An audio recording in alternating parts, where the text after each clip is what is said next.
Hey, what's up? Hey, how you doing? Good to see you, Jeremy. Good to see you too. Yeah.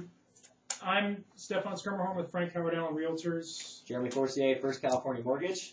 And I wanted to have a video today to talk to Jeremy about the loan approval process. This can be a very difficult thing for buyers to understand and agents to understand, really, because the majority of these loan approvals, in essence, are really just not pre-approvals, but pre-qualifications. I think those are two things to really understand what the difference is. Right. So the pre-qualification, which I've just run into, is when you get all the buyer's documents that the lender is requesting, and you give it to the lender, and they look at it and determine from a salesperson's point of view, a broker's point of view, that the documentation is acceptable enough for them to get the loan, so that they issue this, quote, pre-approval and give you a letter and everything that you can submit with your offer, when reality is...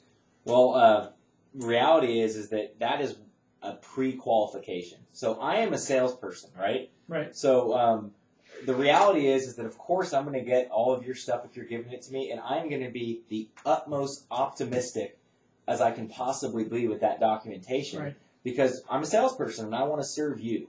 Mm-hmm. I want to make sure that we can get you the deal. That's right. So a lot of times, though, with a salesperson, we think very differently than maybe an underwriter might. Mm-hmm. So pre-qualification is me, a salesperson, or another loan broker, taking a look at documentation that you give me, and we go, you know what, this looks good. Mm-hmm. Okay?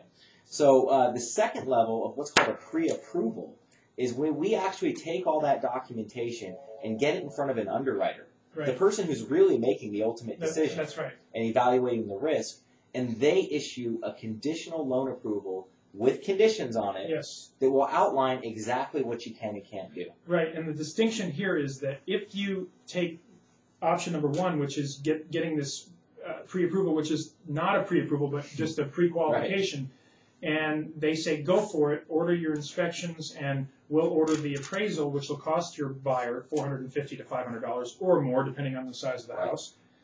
And then that, of course, the house, let's say it appraises well and in the range that it's supposed to, so that's good. That's one hurdle you're over. Right. But then you find out that after gaining that information from the buyer, that they have to send the whole file in still to underwriting, which they haven't done yet. Right. You've already paid for the appraisal. Right. The file goes to underwriting. Underwriting comes back and says, hey, we've got problems here with income or differentiation from one year to the next of income, or somebody getting paid overtime one year and not overtime another year, and how are we going to prove that and work that out? So then the verification of employment has to get sent out to prior employers. That can go back as far as 2 years if you've changed employers. And if all of these conditions aren't met, well, you're not going to get the loan. Correct. And if you don't get the loan, you're not getting the house. And you've already paid for this appraisal. So you're out, let's say, the cost of a pest inspection in Marin County or Sonoma County, which can run you from $240 to over $300, and you've paid for a $450 appraisal, and you're not getting this loan. Right. And you're not getting this house. So you're pretty upset now at your buyer's real estate agent, like me.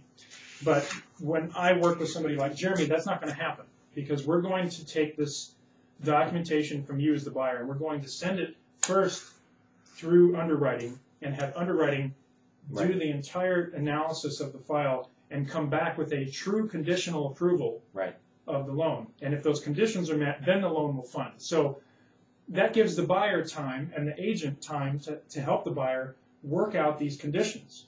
It's really important. I can't stress this enough, Stefan, because I see this all the time, is that I understand that buying a house is exciting, it's nerve-wracking, it's a very, very emotional experience, and people want answers right away. Right. The best thing that you could possibly do when buying a home is to get truly pre-approved before you start looking at a house. And I know that's hard to do. Yeah. Usually people are finding homes that they like first, and then they're reverse engineering the process. Right. But if you know that you want to buy a house, I'd say the first thing you should do, contact a great agent like Stefan. Thank you. The next thing you want to do before you even start looking at houses with Stefan, because he's going to pour his heart, his energy, and time to making sure you get what you want, is to get all your documentation to someone like me. Exactly. That's actually going to get it in front of an underwriter so that we can have a really, really clean approval and know exactly what you're working with. And I wish that what I was saying was not unique to my team and my process, because I really believe that that's how the mortgage process should work. Right. But 99.9% of people that are quote-unquote pre-approved are not. They're just pre-qualified. Correct. So we want to do it the right way. So come find me if you want to buy a house, and we will get this done before you shell a lot of money out of pocket, and do this thing the right way so that you save time, energy, and money. My takeaways are call Stefan, call me, save money, save time, save energy, and get what you want. What more could you ask for? Thanks a lot. Have a great day. Bye-bye.